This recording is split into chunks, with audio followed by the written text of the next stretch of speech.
Rob Zombie has a new film, and we're going to talk about it right now. Let's get into it.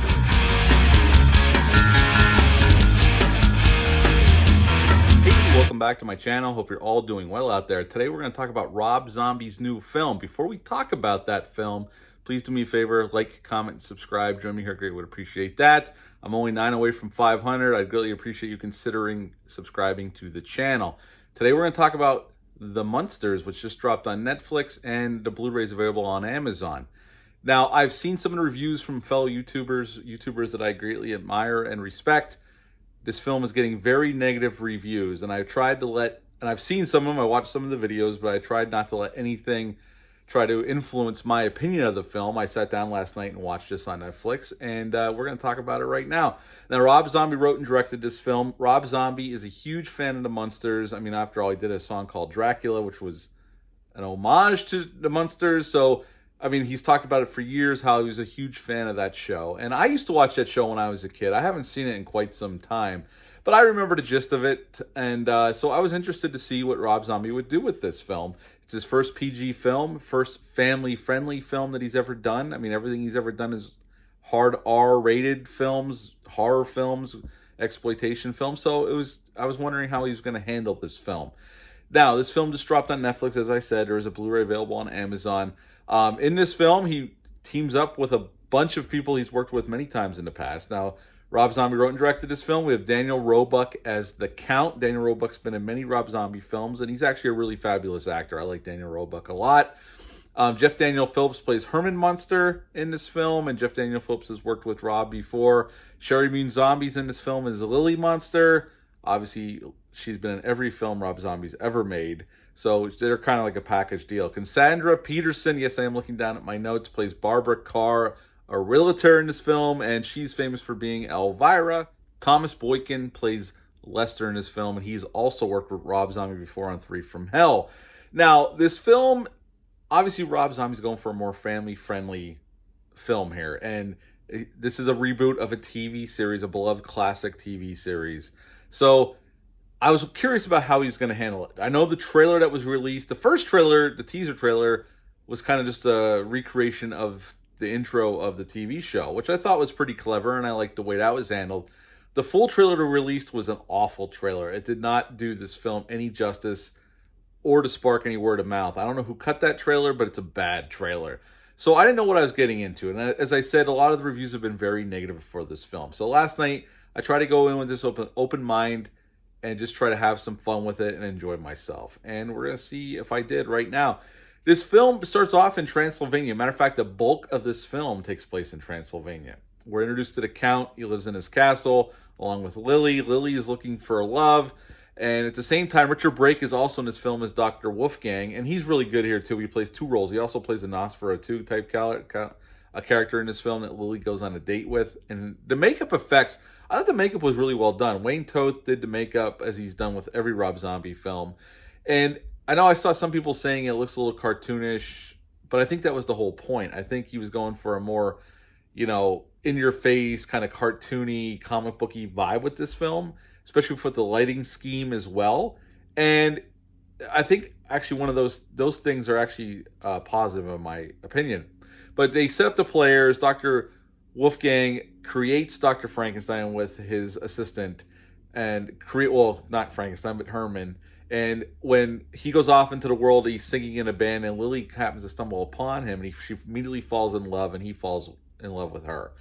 And they start their courtship. They go off and get married. They go off on their honeymoon. And the real problem of this film kind of gets resolved before the end of the film, where Lester, who is Lily's brother and is like a little Wolfman type character, kind of screws the Munsters because he gets Herman to sign over the deed for the castle to these gypsies, and they have to move, and they end up moving to LA, to Mockingbird Lane, where we see the famous house. Now, the house does not show up until the last 25 minutes of the film.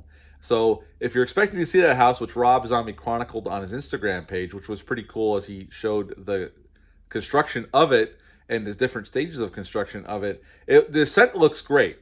But you don't see it until 25 minutes left in the film, and we see them trying to adjust to life in America, and they find everybody that looks normal odd, and everybody that looks normal finds them odd, obviously, and pretty much the movie ends with that. Kind of like on a cliffhanger, like you're going to get another episode next week or another sequel, which I don't know if that's going to happen. We'll see, but that's kind of how the Munsters go. The best I can describe this film, it's also an hour and 49 minutes long, which we'll talk about that in a second. I love the color palette. I love the cinematography of this film. I love the camera work of this film. I had no problems with any of it. He was definitely going for a cheesy, over-the-top type vibe because it is based on a cheesy TV show. I like the TV show. Haven't seen it in a while, but I remember it. And I think he captures the tone of that show pretty well. I've seen people criticize that. I think this is pretty close in tone to the original Munster film. Series.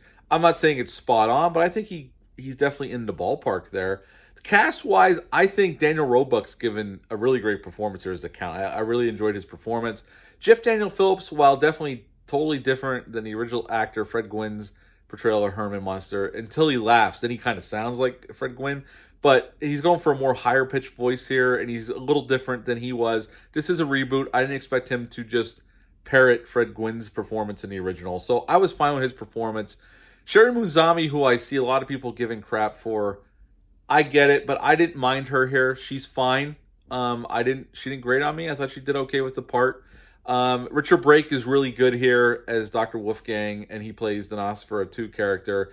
He's a good actor. He does really well here with what he's given to do. And Thomas Boykin does good with Lester when he is on screen. I love the production design, the set design. Rob Zombie didn't have a ton of money to do this film. I know there was rumors out there that he had $40 million, and he said that's insane. I think if you break it down to what Rob has said, he never said the definite amount of the budget. I'm just assuming it was probably around $9 to $10 million. That's what he had to do this film. And he just definitely puts it all up on screen. For sure. I like the direction. I like the set design. I like the color palette, the cinematography of this film. And the actors do good here. I enjoyed the performances. Is this laugh out loud funny? No. I had a handful of belly laughs. I enjoyed my time with the movie. I thought it was, in negative-wise, though, going into a little bit of negatives, I think the movie's too long. It should have stuck to 90 minutes because what this movie feels like is 3 episodes of a rebooted series slapped together into a movie. That's what this movie feels like, 3 episodes of a TV series. So in that respect, it's definitely episodic in nature, which is fine, but I think it goes on about 10 minutes too long for what we're trying to do here, honestly. That's one of my major negatives. I don't think it's a great film. I enjoyed my time with it. I was amused by it. I don't think it's the funniest thing I've seen. I don't think it's the greatest film I've ever seen. I also don't think it's a pile of dog shit, as some people suggest, but this is my opinion. Film is subjective. I was amused with it. I enjoyed my time with it. I didn't love it, but it's one of those movies where I could see myself in the future putting on in the background while I'm doing something and looking up once in a while. And again, it looks nice. I like the bright colors. It looks like a cartoon come to life, or a comic book come to life, and I enjoyed it on that aspect. At the end of the day, I would give the Munsters a 6.75 out of 10. At the end of the day, I was amused by it.